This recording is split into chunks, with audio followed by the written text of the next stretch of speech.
faut commencer. Monsieur Daouda Ouattara, bonjour. C'est ton grand frère Bakayoko Enza, le directeur exécutif de la FENAPACI Côte d'Ivoire. Voilà la définition de la FENAPACI. La FENAPACI, c'est la Fédération nationale des pêcheurs professionnels agricoles en Côte d'Ivoire.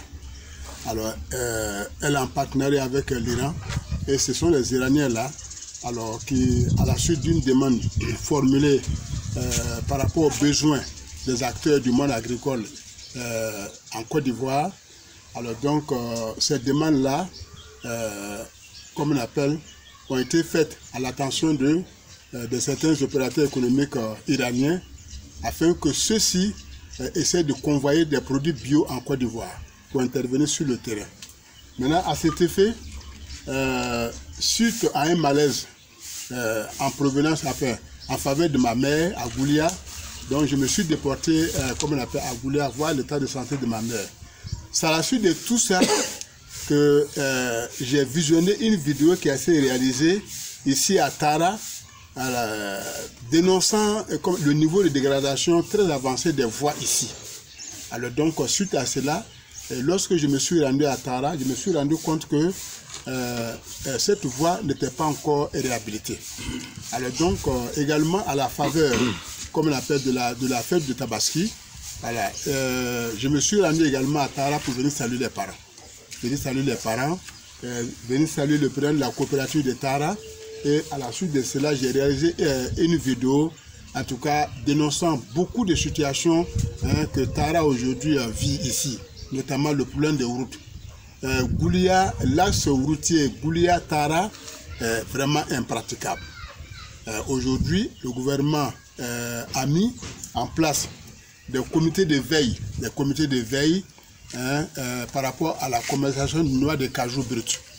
Et aujourd'hui, il est formellement interdit de convoyer ces produits-là dans la sous-région, notamment le Mali et autres.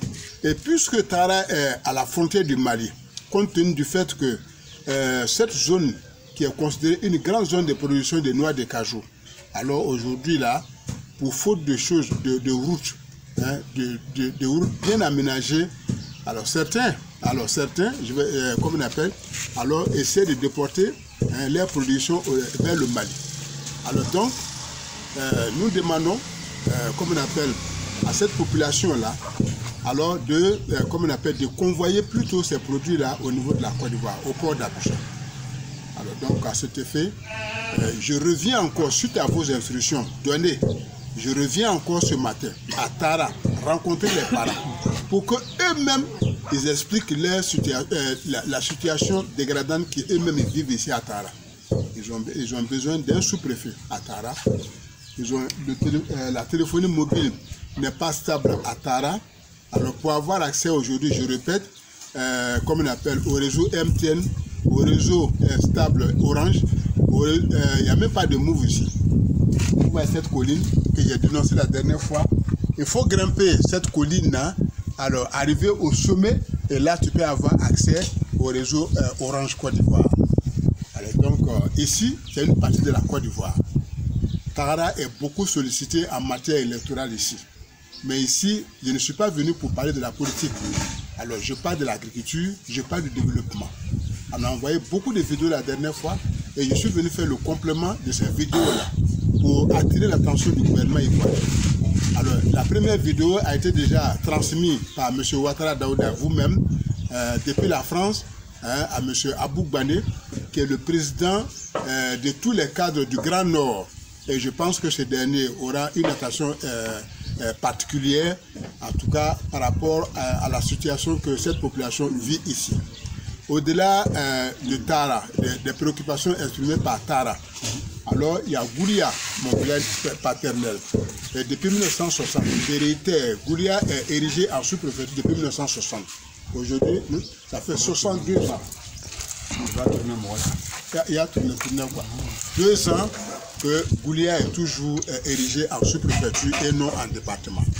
À cet effet, plusieurs fois, alors, comme on appelle, de façon promotionnelle au niveau des cadres de Goulia, voilà, pour demander, pour solliciter l'appui, la clémence du gouvernement, alors pour que Goulia soit érigé en département. Alors aujourd'hui, je me trouve parmi cette population-là. Il y a le chef du village qui est là, monsieur Sissé Enza. Moi, je m'appelle Barago Enza, Sissé Enza. Il y a le secrétaire général, le vice-président de la coopérative de Tara, Sissé Brahima qui est là. Ensuite, monsieur Kone Kassoum, qu'on a présenté dans la première vidéo. Il y a également lui, Zoumana Bamba, qui est de Tara. Ensuite, il y a lui, M. Sissé Bakari, qui est de Tara. Il y a Sissé Samou Divier, qui est de Tara. Et le comptable de la coopérative, M. Djarasoua Ouma également, et lui. M. Madou Sissé, qui est de Tara. Alors, et comme on appelle lui, c'est mon jeune frère. Alors, lui, il a goulé avec moi. M. Dao. Maintenant, le vieux, M. Sissé Yakouba, qui est de Tara. Et Sissé Moussa, en tout cas, qui est notable de Tara. Également, l'adjoint à l'imam central de Tara est là. Sissé Kalou qui est là. Et la vice-présidente des femmes de Tara, Kone Mouyamou, qui est voilà, qui est assise au bas de la case ronde.